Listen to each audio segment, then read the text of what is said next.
None of y'all stopping me, don't need the axe. Chopping trees, planting seeds, plotting schemes, crossing lines, dotting T's. Lines are blurred, I cannot see. Before I die, I'm top 3. Before I die, I'm top 3. He's telling me how many reps I gotta do. Okay. Okay. What is good, YouTube? We are in the car, another car ride introduction. Listen, like I said in the previous video, remember the weather in New York could be crazy in April. It could be 80 degrees one day and then drop back down to 40s. And the last couple of days it's been pretty cold, so it hasn't really been park weather.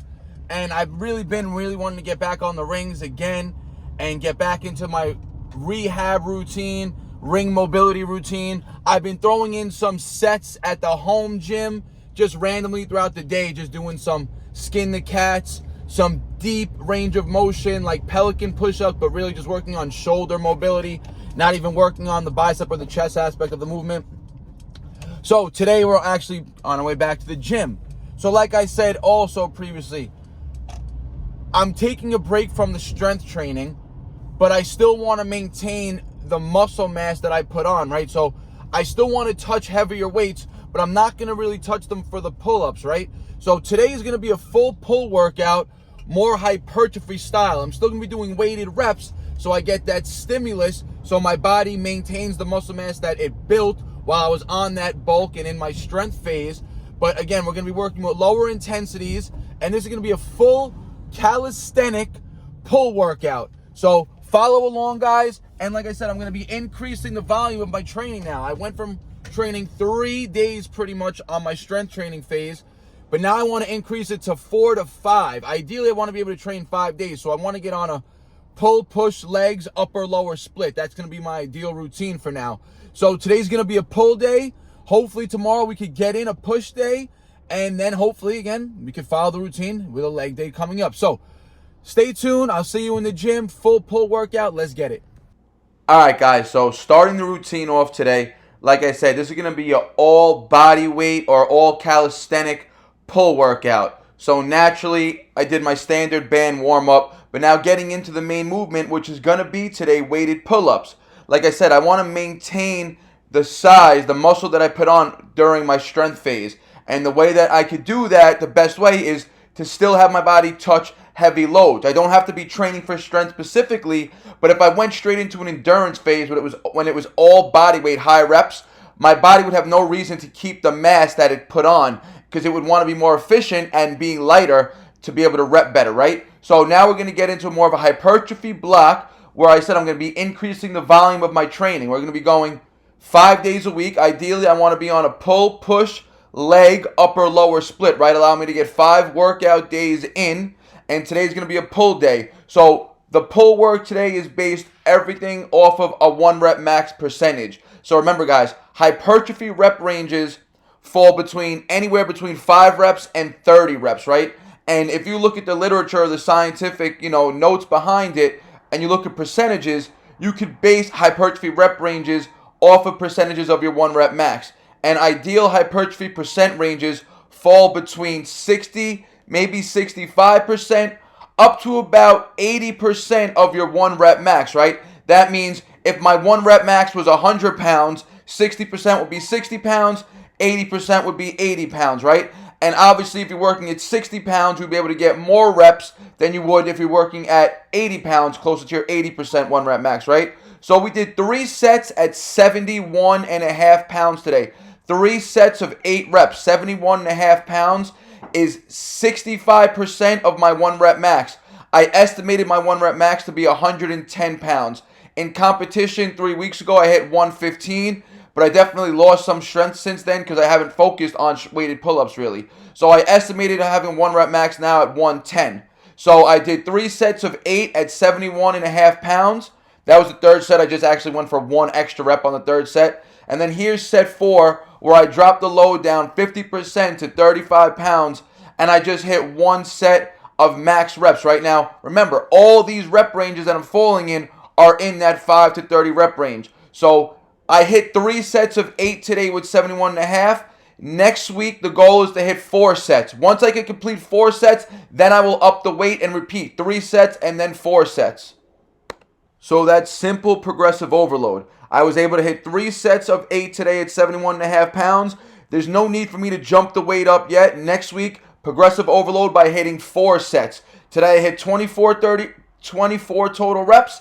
Next week, I'll end up hitting 32 total reps with 71.5 pounds. And once I can do that, I will move up to around 75 pounds, which will be a higher percentage of my 1 rep max. And I will continuously get stronger in this 8 to 12 rep range with my main weighted pull movements. So after the weighted pulls, we moved on to feet elevated body weight rows, right? Remember, if your feet are on the floor, it'll be easier. My body is almost completely horizontal now, right? So I'm in line with the floor and my body's not diagonal, right? So this is going to be a harder pull variation. So, and I'm really focusing on squeezing and controlling each rep here. 3 sets of 15 reps. And with these rows, I had a strict 90-second break period. With the weighted pull-ups, I was resting 3 minutes strict between each set. Remember, when I was doing strength in that 3 to 6 rep ranges, the break periods are around 3 to 5 minutes. Now in the hypertrophy zone, the percentages are lower, so I could slightly lower the rest periods. Doesn't mean the rest periods have to be 60 to 90 seconds. You could still rest up to 3 minutes on your main compound lifts to ensure you hit the rep range necessary and you could close out all your sets. So here's set 2 of the rows. Again, perfect form. We want to maintain full body alignment. Don't let your hips sink. And the way you do that is by squeezing the glutes, keeping the core tight. And you guys can notice every rep I'm pausing slightly in the contracted position. And at the bottom, I'm letting my scapula fully protract. So I'm letting my scapula round at the bottom. Then the first thing I do is retract. And then I pull and pause at the top. 3 sets of 15 reps. What I can do next week for progressive overload is, again, I can either go to 4 sets, but I won't because that's going to add too much volume. I'll probably throw on like a 10-pound plate or my 10-pound vest, and I'll aim for 3 sets of 10 to 12, and then I'll work up again, 3 sets of 15. This is going to be pretty much my standard pull routine as of now until I get back on a steady ring routine, right? But again, like I said, I want to get on a pull, push, leg, upper, lower, whether that's with rings or body weight here with the bars. I'm jumping on a 5-day split to increase the volume now and again work more hypertrophy. And one thing I also noted, when I was only training 3 days a week very heavy, I was extremely tight, right? I want to be able to function and move well every day, right? I don't want to be tight on my off days. So being able to move my body and get some type of exercise in 5 days a week is going to help me stay more mobile and fluid in general, right? So like I said, this is a full body weight only pull workout. Ideally, if I would have had rings, I would have used rings for this next exercise, but I didn't want to bring my rings into the gym. It's too crowded. So a very simple fix that you guys could do is get 2 cable handles that you would find on a cable machine, and I threaded them through a pull-up, a 45-pound Olympic bar. I put the Olympic bar on the highest pins possible, and my legs are bent, and now I'm doing 3 sets of 6 body weight curls with the straps, right? So it's allowing me to get that full rotation, hang in pronation and pull to supination, which is what your arm naturally wants to do, the same way you would be able to do it on the rings. And another element that these straps bring now is you have to stabilize them too, right? So that was my first set doing them. They actually shook a little bit and got out of place after the 5th rep. You're going to see now on sets 2 and sets 3, I was able to stabilize them more and keep them straighter and more steady. Again, that's just like getting on the rings for the first time. The first time you jump on the rings, your body's going to shake, your nervous system's going to fire up because you've never used those stabilizers. This is the first time I hung straps on a bar, and I didn't realize that the straps are going to move. So now I have to really focus on stabilizing each repetition, and I'm really trying to squeeze and focus on pulling with the elbows down and back and getting a nice lat and bicep contractions. Remember, pull day, we're going to be training the biceps, getting the biceps stronger, as well as the bicep tendons. And we hit 3 sets of 6 reps here on these, I'm calling them strap chin-ups, right? Again, if you guys have rings, TRX straps, you could do them on there. Ideally, like I said, I would want these to be a little longer with more twist in them like I would have if I had rings set up. But again, this whole workout could be done in the park. I just was in the gym today because the weather in New York wasn't that great. Alright, so 3 sets of those strap chin-ups for 6 reps. Again, you guys saw, really focusing on squeezing and pausing at the top of every repetition. Now I'm going to teach you guys a body weight bicep isolation movement, right? So you're going to set this up. You can use a dip bar. I've showed you this on a dip bar before, but here I have just the Olympic bar set up, slightly under shoulder height.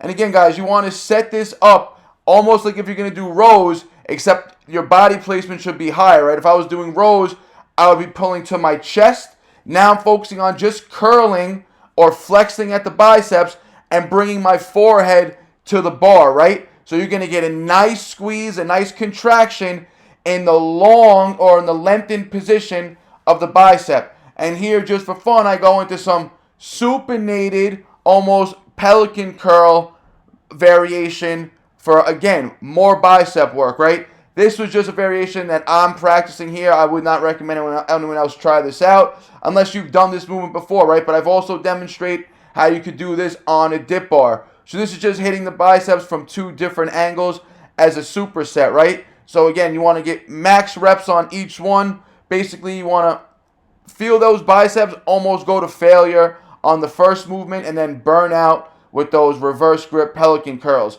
And all I did for this is 2 sets since it was a superset. And I'm telling you guys, you're going to get a nasty pump in the biceps from this. You're going to get strong tendons.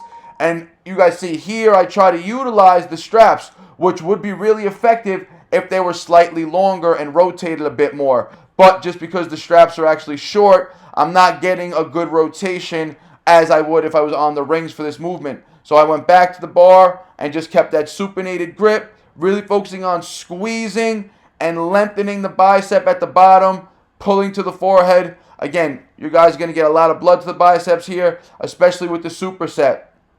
So this was 3 main pull exercises for the pull workout and 1 isolation workout for our biceps. Remember, I'm going to be training a little more arms now than you usually would see me do, just because I'm going to get on a more hypertrophy or aka bodybuilding calisthenic routine, right? So I'm still going to be lifting weighted calisthenics, but the intensities are going to be, again, in that 65 up to 80% rep range or percent range of my 1 rep max, and the volume is going to be higher. And again, training pull, push legs still gives each muscle group a decent amount of time, break in between. So it's going to be push, pull legs, upper, lower, and then we'll repeat. So a 5-day split for the full week.